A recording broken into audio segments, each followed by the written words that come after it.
Hiya, so another one for the parents on how you can be supporting at home, and just so you understand the background of what you're going to be teaching them at the moment, and a little insight into a few things that might help. So, as you're aware, the White Rose math stuff has been focusing on numbers to 5 up to now, and I am fully aware that most of our children know way beyond the number 5, and it's not about holding them back at all.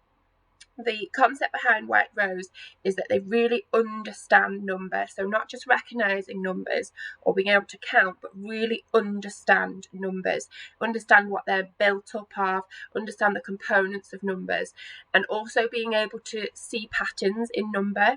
So as we move on now to 6, 7, and 8, I know it can seem frustrating that your child knows 6, 7, and 8, and it feels like you're holding them back. But what I want you to really understand is it's not holding them back, it's building those foundations of having a really sound understanding of what the number 6 is, what it looks like, what numbers make it up, what number 7 is, what it looks like, visualize it. All those things that are really going to underpin their future maths learning. So I understand that it feels a little bit slow, and it feels like easier than things that you know they're capable of. So in this video, I'm just going to explain a little bit about why we're focusing on the numbers so much, why we spend so much time on just those smaller numbers, and a few skills that you can try to have a go at as well to push and challenge your children in these phases of just learning the numbers to 10.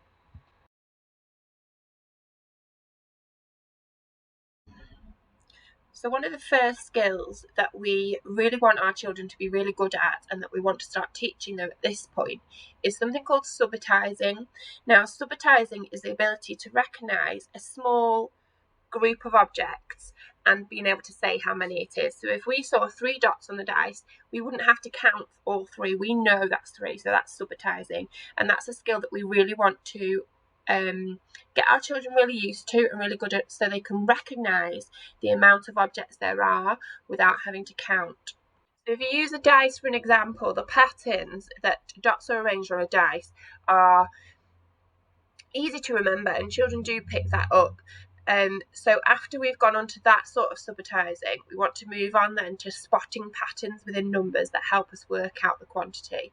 So I'll explain a little bit further with some examples. So if we use these number patterns as an example, all of these cards have got 5 dots on, but obviously the dots are arranged in different ways. So if we were to show the children one of these pictures and ask them how many are there, and with the aim of getting them to tell us without counting them, what we'll be asking them to do is telling us what they can see. So if we take the one on the top left, for example, what you can see, if you look at that pattern, is a 3 and a 2. And hopefully the children are starting to build a knowledge of that 3 and 2 makes up 5. Hopefully with all the work they've been doing of working towards numbers to 5, they've started to recognise that 3 and 2 together makes 5. So I can see a 3 and a 2, so I know that's 5. If you look at it another way, you can see a 4 and a 1. I can see 4 and 1, and I know that 4 and 1 makes 5. Another way you can do it, I can see a 2, 2 and a 1. I know that 2 and 2 make 4, and 1 more is 5. That's quite a complex pattern spotting skill, but ultimately that's what we're working on and being able to do. So similarly, if you look across at the other patterns, taking the one on the far right hand side for an example with the blue box, show them that, how many dots are there. I don't want you to count them, I want you to tell me what pattern you can spot. So again, I can see a 3 down the side and then a 2, a 3 and a 2, and I know a 3 and a 2 makes 5, so it must be 5. Check, count them and see if you were right. So hopefully you can see how building on pattern spotting leads to subitizing and just knowing how many are there. And if you think about it, we do that quite a lot as adults. You don't often count small groups of objects. You'll spot patterns that tells you how many are there. So as we're moving on to number 6, 7, and 8, I want you to start bearing this subitizing and pattern spotting in mind. So here we have 6 dots. We as adults know that that's 6. Our brain recognises that pattern as 6, whether it's because we see 2 groups of 3 or 3 groups of 2. We recognise that pattern as 6, and that's what we want our children to be able to do as well. So in one of the first activities next week, I think it's on Monday, one of the first activities is going around and spotting ways of representing 6, spotting 6 around the house. So what you want your children to end up being able to do is spot things in this arrangement and know that that's 6. For example, a box of eggs comes like that, doesn't it? And we want them to know that that's what 6 looks like. So if they said to us, that's 6, you say, how did you know that? You didn't count them. How did you know? And they might say, well, I saw 3 and 3 and I know that 3 and 3 makes 6. Or I saw a 2, 2 and a 2 and I know that makes 6. Obviously, they're not going to say that to begin with. That's a skill which takes practice, and helping them practice that skill by asking them to recognise patterns is how we get to that point. So they might not know yet that this is 6. Show them this pattern. What do you see? Oh, I can see a 2, a 2 and a 2. Should we see how much that is altogether? Then count them. Oh, so a 2, 2 and a 2 makes 6. I can see a 3 and a 3, Mummy, Daddy. Let's see how many that is altogether. So most of the children now are able to subitize with numbers, well, obviously number 1, 2, 3, maybe even 4 and 5. So build upon the numbers they are able to subitize with to help them recognise the bigger numbers. So also they might say, oh, I can see a 4 and a 2. Should we see what 4 and 2 makes altogether? Building upon the foundation of what they already can subitize, learning the bigger numbers. So when you move on to the home learning of 6, 7 and 8, and it asks you to find 6 objects. So you've collected 6 objects that you can hold, you can move, you can, tactile, physical, practical. Have a go. You can obviously move them around, so you can make groups. Oh, look, Mummy, I've got a group of 3 and a group of 3. That makes 6. So they know the total 6, and they're having a play with what the different patterns they can make with 6. Oh, look, I can make a 2, a 2, a 2, and a 2.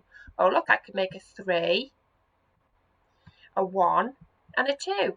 Just have a play at making their own groups and just verbalizing that pattern that they can say. So, oh, a 3, a 2 and a 1, that makes 6. All that playing around, moving, understanding what 6 really is. So hopefully this is helping you just see a little more of, yes, they can count to 6, yes, they recognise the number 6, but it's more to it than that. There's the really deep understanding of what 6 actually is.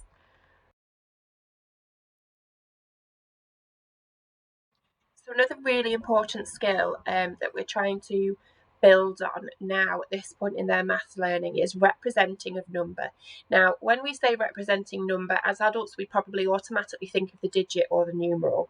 Now, we introduce, obviously the children know what a 6 looks like written down. Most of them recognise the number 6 written down. And what we call that is the digit. So I tell them this is the digit 6. That's how we write it down. At this point, the children don't have to be able to write down digits accurately, carefully, but they do need to be able to represent numbers. So if I said to them, show me 6 on a piece of paper, I wouldn't necessarily be asking them to write the digit, the numeral. That's one way of representing the number, but what we've been teaching them is there's lots of different ways to represent number. So we can use lines on a piece of paper, you can do 6 lines on a piece of paper, you can do 6 dots on a piece of paper, you can draw 6 dinosaurs on a piece of paper. That's representing the number. You can also use your fingers to represent numbers, you can use 10 frames to represent numbers, you can use towers to represent numbers. So representing a number is not just writing the digit. It's important they know the digit, and we also use that word of digit. We tell them that is the digit, that's what it looks like written down, but there are plenty of other ways we can represent numbers apart from just their digit. Another way of representing numbers is on a 10 frame. So this grid down here at the bottom is what we call a 10 frame. When it's full, we know that there are 10 objects because we don't have to count them. We've just learned that this is what 10 looks like. So the main rule you need to remember with a 10 frame is only one object can go in each space of the grid. So I'll print some of these off for you and put them in your packs for next week so you've got these at home as well. So if we were going to represent 6 on a 10 frame, pretty clear really what you need to do. You're going to put one object in each space. 1, 2, 3, 4, 5, 6. Okay, the way I've arranged 6 here, you can clearly see that there's 4 spaces left. It's more than 5 because 5 is half of the grid, and it's just another really good way of representing a number so children can really see it and understand it. Obviously there are other ways of arranging it around in your 10 frame in the 3-3 pattern, but you can still see there's 4 spaces, and it just really reinforces that concept of the number when you put it into a 10 frame. So hopefully that's helped you just understand a few of the concepts we're trying to teach through maths at the moment. And when you're doing the White Rose home learning, there'll be some things you maybe understand a little bit more now, and understand the reasoning behind why certain questions are being asked and why things are being presented in certain different ways. It's really to grasp that really deep understanding of what number actually is. So I hope that helps, and the things I've shown you as well, just use in everyday life. It doesn't have to be when you're doing your home learning activities. You know, you can be spotting number patterns wherever you are, and now you know why that's important. So hopefully that helps, and I will see you all soon. Bye bye.